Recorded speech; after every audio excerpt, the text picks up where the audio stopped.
BEEDRILL, the wasp Pokemon, a fearsome predator that strikes fear into the hearts of all who see it. With its powerful stinger and razor-sharp claws, BEEDRILL is a force to be reckoned with. But BEEDRILL is not just a fearsome fighter, it also won the 2009 World Championship held in San Diego, California, marking the end of the Diamond and Pearl Rising Rivals format. In a field full of SP decks, Flygon, and Gengar variants, the big story at the end of the weekend was Stephen Silvestro taking home the trophy with his BEEDRILL deck, the only one in the field. But the story behind Silvestro's success is a lot deeper than a good player running hot with his pet deck. In fact, Silvestro's win was due to a brilliant grasp on the meta and a truly forward-thinking deck list. Let me explain why. If you want to support the channel, you can use code tablemon to get 5% off at Post and Store for your online codes, 10% off for your sealed product at Flipside Gaming, and 10% off on your aluminum accessories at TC Evolutions. Or if you're looking to buy singles or sleeves, you can fill up your cart and close the tab, then click on the affiliate link in the description and check out. That way you can support the channel over at TCG Player, Card Market, and Dragon Shield. ¿Eres de México y necesitas cartas de Pokémon? Busca Hyperbeam Cards en Facebook e Instagram. Y si estás en Tijuana, búscalos en el local C27 en el Centro Comercial Otay. First, some backstory. Band Attack BEEDRILL was released in Great Encounters back in 2008. Its ability to hit for a potential 120 for a single grass energy was very appealing to some players, which led to the BEEDRILL archetype, a deck that aimed to swarm with BEEDRILL and hit huge numbers very quickly. While the deck didn't make a big impact in the era of Gardevoir Galad and Cessation Crystal, in DP On, the release of Flutterwing's BEEDRILL in Rising Rivals was a game changer. With it, the BEEDRILL decks gained a new consistency engine for reliably searching out Weedle, Kakuna, and BEEDRILL that contributed to band attack damage since it was a BEEDRILL itself. Sure, Flutterwing's BEEDRILL took deck slots that could go to attacking BEEDRILL, but with Night Maintenance to recover BEEDRILL from the discard, Broken Sun Space to evolve them immediately, and Ace Elf to rescue them from the prizes, running out of band attack BEEDRILL wasn't a major risk. This revolutionized the BEEDRILL deck and became a popular deck throughout Spring Battle Roads. Stephen Silvestro, however, saw the deck and identified notable flaws in it. In a Pokegym post prior to Nationals, he predicted the deck would underperform due to a number of bad matchups in the meta. BEEDRILL is this year's Infernape, so to speak. It got released right around Battle Roads and is taking them by storm.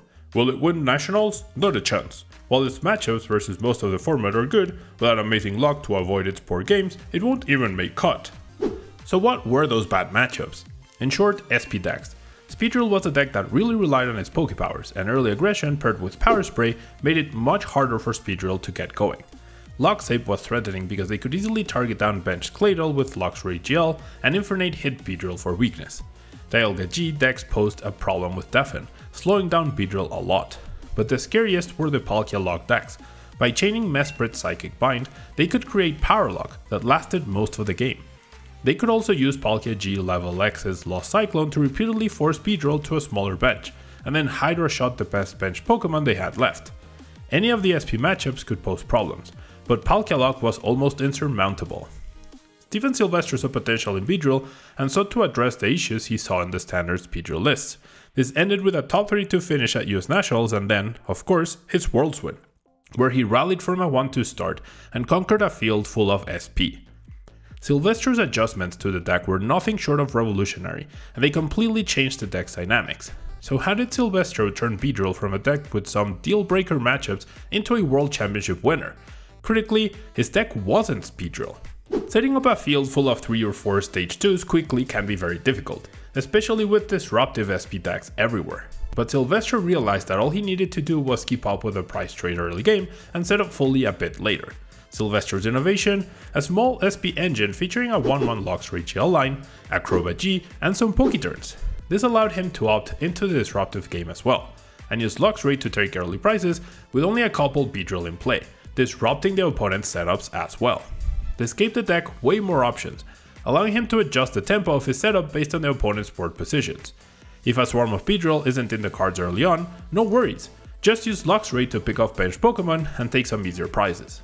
Of course, sometimes the deck still enabled hands where Silvestro could get 3 BEEDRILL out in the first couple turns and just trample the opponent. That flexibility is exactly the brilliance of it. If you don't tunnel vision a BEEDRILL swarm, you can adapt to a lot of situations when playing the deck. Try to set up Flutterwing's BEEDRILL early and then assess the board. Sometimes the play will be to take a few easy prizes with smaller attacks and eventually clean up later with the huge band attacks. Don't rush 4 beedrills into play, if 2 does the trick just as well. Silvestro put a little extra effort into the Palkia Lock matchup too. In addition to the power of Bright Look, Luxray is an attacker who can hit a Palkia for weakness. In fact, Flash Impact and Trash Bolt both 1-hit KO and undamaged Palkia G level X. So in addition to the Poke Turns, Silvestro included an energy gain and a couple Cyrus's Conspiracy to help him find it. This turned Luxray into another strong attacker against any deck, and a particularly effective way to pressure Palkia. The cost for this was very low. He swapped a couple copies of Grass Energy for Multi-Energy and ran a single basic Lightning that could be searched with Roseanne's Research and Cyrus's Conspiracy. These small adjustments went a very long way and completely changed the dynamics of a would-be auto loss. Silvestro made a lot of other little choices that went a long way for him. That 2-3 Claydon line might seem weird at first glance, but Balto is very easy to find with 4 copies of Roseanne's Research, so Silvestro opted to include an extra Claydol to increase the odds of drawing into it early game. Unlike some of the speed decks of the era, like Kingdra, Silvestro's BEEDRILL usually aims to set up just 1 Claydol, not 2, so the 2-3 line helps get the Claydol into play faster without increasing the risk of opening Baltoy. If you have enjoyed the video so far and found the information useful, please consider becoming a tablemon channel member through the join button down below. For as low as $1.99 a month, you can help support the creation of these videos. The lack of Uxie was also notable, especially since he was the only player in top 8 not running it. Instead, he opted for a Chatot. Remember, Power Lock is one of the biggest threats to the deck, so instead of playing into that more by trying for a setup, he went for the slower but safer option in Mimic, so he'd have access to card draw even under Psychic Bind Lock. He also had a couple copies of Cynthia's Feelings to give him more draw after a KO that doesn't rely on a power. These cards helped him stay in the game even when he was denied his Pokepowers for several turns in a row. Unlike faster decks, he also ran 2 copies of Broken Time Space. While some Luxray variants were playing Sunny Shores City Gym, most decks that ran stadiums were running Broken Time Space themselves, so between his 2 copies and the opponent's copies, it was likely that there would be one in play by late game when he needed to quickly replace a BEEDRILL that was KO'd. He still had forward candy for faster evolution, but Weedle and Kakuna both have their own attacks that help with setting up. In slower games, Kakuna's Dangerous Evolution helps a lot for getting BEEDRILL into play, and Weedle's Call for Family is a great attack in the first couple of turns. Remember that Call for Family can grab Baltoy or Luxray too. And on the subject of getting BEEDRILL into play, Silvestro ran a full 4-night maintenance. This is unusual compared to most other decks in the format, but in a deck that wants to keep recurring the same couple BEEDRILL to attack, having ways to repeatedly recycle them is huge. It also gave Silvestro access to some clever plays. Sometimes it can be good to sacrifice Luxray and night maintenance it back to get another use of Bright Look without having to use a Poke Turn. But in addition to being a well-designed deck, Silvestro's build of BEEDRILL was truly ahead of its time. Here's the thing, the 2009 and 2010 season became increasingly defined by the cheap prizes at any cost strategy. As the format developed, more and more decks opted to forgo engaging with the opponent's attacker, instead racing to the finish however they could. SP decks began centering around using Garchamp's Dragon Rush to pick Pokemon off the bench. Gyarados and Jumpluff frequently teched 1-1 Luxray GL themselves to ensure consistent one-hit KOs. It often didn't matter if you lost your own attacker in return, as long as you got the lead and held it. Silvestro's BEEDRILL was the first of its kind, a prototype for an entire deck building and gameplay philosophy that would endure the rest of the Diamond and Pearl on and Majestic Dawn and On era.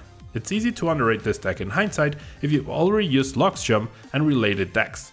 By 2010, it was just the way so many decks in the format were built, but in 2009, it was nothing short of revolutionary, and it was exactly these innovations that allowed Steven Silvestro to take an unexpected archetype all the way to the top to become the 2009 Pokemon TCG World Champion. This video was brought to you in collaboration with Kara Quern, aka Shining Espion.